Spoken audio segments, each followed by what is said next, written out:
Today I fucked up by forgetting I have lost a significant amount of weight. Happened last night. So I have been working hard to lose weight for a while as I refuse to simply allow myself to become diabetic without a fight. I have lost a grand total of 80 pounds. Mostly in up and down spurts. Well, when you are overweight you get used to having a belly out in front of you. I used to use it to bump open doors and barge in with a boom baby, like in the Emperor's New Groove. Well, last night I thought I hadn't done it in a while and my wife and daughter were both in my daughter's room. I walk up to the door, thrust forward with much force. About 2 seconds before realizing my stomach no longer protrudes past my manbits. I proceeded to smash my junk into the door and double over on the floor with a high-pitched balls instead of boom baby. My wife and daughter are both just staring at me grabbing the manberries and wincing, not sure if they should laugh or help. After rolling around on the floor for a bit and making all sorts of noises I'm sure I could not replicate if I tried, they decided to laugh. Too long didn't read, forgot I no longer had bulging belly, smashed balls into door. Why can't you have any more children? OP, well, because I lost about 80 pounds. Did you leave a dent in the door when you thrusted? If only. Congratulations. That is a lot of weight. You must feel better. Good for you. Thumbs up. I lost about 125. Struggling a little now, but it is what it is. Shrugs. Keep it going. Congrats to you too. Like I said, it came in ups and downs, but it is worth it. As long as you remember to not bash the gonads into things. Suffering from success. I feel this right in my groin. I see why they laughed. Smile. Edit. Also, congratulations on the weight loss. Yes, it's funny now. And thanks. Today I fucked up by seeing a friend's bare feet, asking their skincare regimen, and discovering that I've had athlete's foot for more than 30 years. During puberty, the body goes through many changes as a boy becomes a man. The voice deepens, musculature increases, genitals grow and gain hair, a beard and moustache come in, and the feet develop a hard, protective crust. All natural physical development. Or so I had assumed until this weekend, when our pod got together at the beach for a little summer fun. I've always enjoyed walking barefoot on the beach, as the gritty sand tends to wear down the thicker calluses and slough off shedding skin layers. Sometimes I would even use a pumice stone to sand them down thinner so that they wouldn't tear up socks as badly as when left natural. Now, I've never really paid attention to feet, never really looked at them closely or had a fetish for them like you hear about, so even with partners playing with their feet just wasn't something I ever did. I've seen women's feet in movies like the toes scene in The Big Lebowski, but assumed women just have softer feet than men. I probably had plenty of opportunities to see other men's feet at the pool or gym showers, or wherever, but without having really any interest in feet, I can't say I've looked closely at anyone's feet, ever. But on this day, one of my guy friends was wearing bright purple nail polish. It caught my eye, naturally, and it occurred to me that somehow his toenails were long and flat, like fingernails, not white and bunched up like toenails. And his protective calluses were almost missing. Not the sanded down smooth appearance from walking in sand or using a pumice stone, but virtually absent altogether. I wondered if this meant he didn't often walk barefoot, and so never developed them, or if he had some method better to sand them down. So I asked, "Hey, I noticed your nail polish, your new style?" "Ah, no, my daughter wanted to practice, and couldn't say no." "I couldn't help notice how flat your toenails are, and you have almost no calluses. Do you use some sort of special cream or trimmer to get them to look like that?" "No, they're just normal feet." "But you don't have any calluses on the bottom." "Normal feet have calluses to protect them when walking on hard or rough surfaces." And showed my foot as an example. Wow, he said, "How long have you had that? Are you taking any medicine?" "Taking medicine? For what?" "These are just normal feet with normal calluses." No, they're not. That's like the worst case of athlete's foot I've ever seen." "How long have you had it?" "I don't know what you mean, my feet have always been like this. This is just how feet _are_, isn't it?" "No, not at all. That's foot disease. It's some sort of fungal infection. There's medicine for it. Have you never heard of athlete's foot? Yes, I had heard of athlete's foot from TV commercials advertising creams to treat it. But they never showed pictures of it. Nobody had ever told me what it was and nobody for over 30 years after I went through puberty mentioned that there was anything at all wrong with my feet. Never has a doctor mentioned it to me. Never has a partner mentioned it to me. Never has a coach mentioned it to me. Never has anyone mentioned it to me. I just thought that's how feet are . Epilogue. With the obligatory "this happened 2 weeks ago," I immediately visited a dermatologist the next business day, got a diagnosis and medication, and my feet are already halfway through a magical transformation. It's incredible. Too long didn't read. While going through puberty my feet developed thick calluses and I thought this was a normal part of growing up. Nobody ever told me my feet looked strange, I never compared my feet to others, and I never realized anything was wrong with my feet until asking a friend how they made theirs so smooth, and they told me I had athlete's foot for 30 years. Edit, typos, formatting, and C-. Update. Since everyone is asking for photos, I've uploaded in progress treatment photos here. The first photo is of my toenails, the second of my heel. All toenails used to look like my little toe looks now. They are growing in flat and translucent now. The pinkish areas on my heel and side of foot were also covered in the same white-yellow callus 3 weeks ago before seeing the doctor. And the callus was much thicker and flakier. For illustration, the top picture in the Wikipedia article and the side of foot photo on the Mayo Clinic site are almost exactly what my feet looked like before.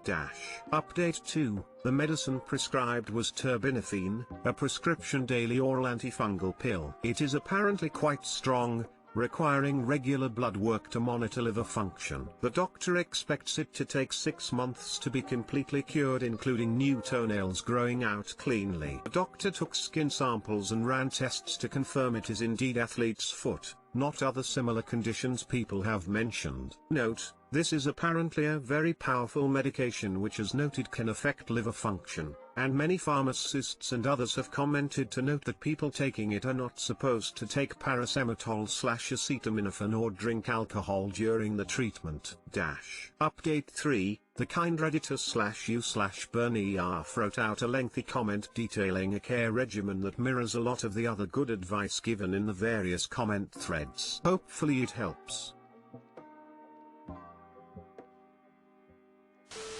Yo, thanks for mentioning this. I've been having fricked up toenails and some sort of eczema on my right foot on and off for quite a while now, and I looked up athlete's foot and it looks exactly like what I have. It wasn't really bothering me, but I guess I'll get it treated as well so I can get some sexy feet smile. Yeah, I'm not surprised I'm not the only one. Why would you go for treatment if you didn't know it was a disease? The medicine really making a dramatic difference. Your sexy feet are just a few weeks away. I feel like this post, with your candor, is a real public service announcement and will likely result in helping a lot of people.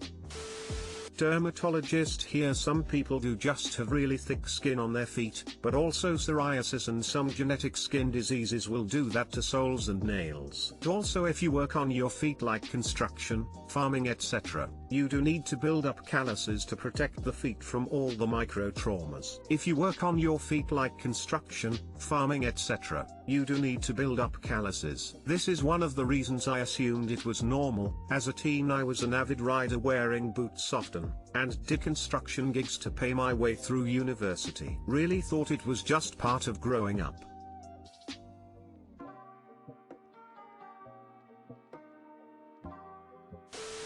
Holy fuck, I mean it's understandable, people will have conditions they have no idea about, but it also just reminds me why I hate pools, cause like every time I go I catch athlete's foot. The mild version just looks like cracking kind of smelly gap in between, for example, your little toe. It will definitely change your feet to cure them. I bet the other guy's mind is kind of blown too, but it's definitely worth it since the result is recovery. Reminds me why I hate pools. I have probably been guilty for years of spreading this unknowingly frown. It will definitely change your feet to cure. It's mind-blowing to find out after decades that this was something that needed curing. I've been checking my feet every day to track the progress. It's a real ugly duckling transformation.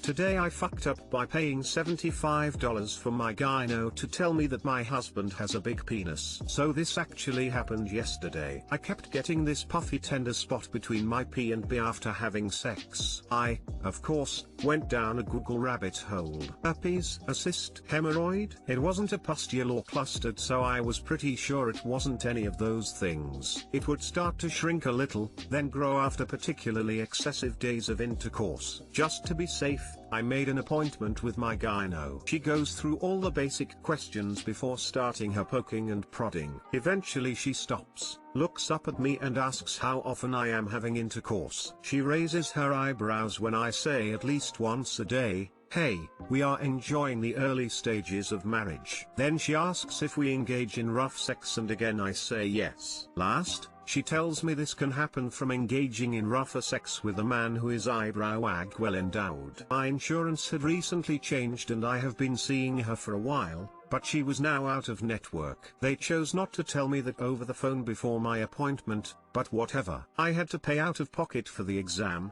and that, my friends, is how I paid $75 for my lady doctor to tell me that my husband is hung. I already knew that. Too long didn't read. My husband has a big pee-pee and it was inflaming the bottom of my vag bag, which made me think I had something wrong down there. Edit, my husband and I are having so much fun reading through your comments. Some of you are getting more upvotes than my post, and I totally understand why. Let me cover some things. Know what a perineum is? Thanks. Some of you obviously don't know what a colloquialism is. My husband isn't intentionally putting me in pain. Would I be taking that schlong daily if I didn't like it? There's just some mild side effects from being railed every day. The fuck up is that I paid to be told something I already knew. Maybe it is a humble brag to me. Insecure men are coming out in full force today to attack this. A professional would certainly say something like this when you have a long-standing relationship with them. I've been seeing her for years again with the colloquialisms. I know that penis, vagina,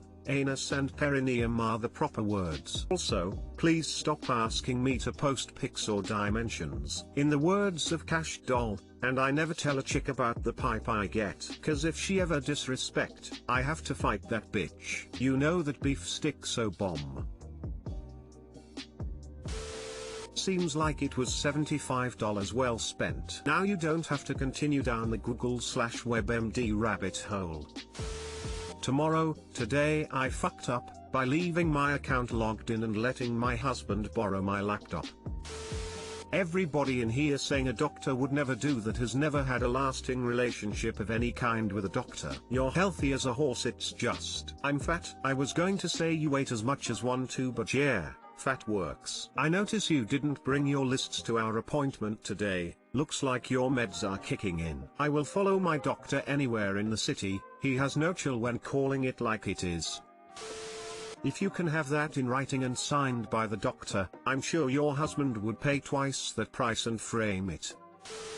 As an actual gynecologist, I can confirm that this is something I would say, and have said to a patient. Once had a 65-years-old patient who came in after losing a solid 2 liters of blood from a vaginal tear. Turns out she had a new boyfriend who was rather well endowed. Anyway, we took her to the OR, put a few stitches in, and the next day I checked up on her and told her to just take things slowly with the new BF. She looked at me and said, I'm telling all my other friends I had a cyst that burst. Otherwise they'll all be chasing after my new guy. Embarrassed smiley face.